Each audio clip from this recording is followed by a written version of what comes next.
How to fix Telegram app? Sorry, an internal error occurred. Hi everyone, this is Max. I hope you are doing great, so let's start without wasting time.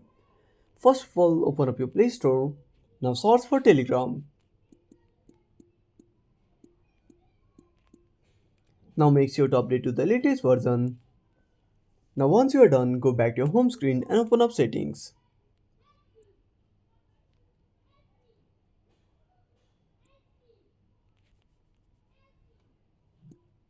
Now scroll down and tap on apps. Tap on app management and find Telegram.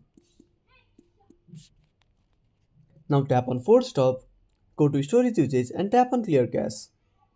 Now restart the application. If your issue still persists, open up your Play Store again and tap on uninstall. Now uninstall this application and then reinstall the app.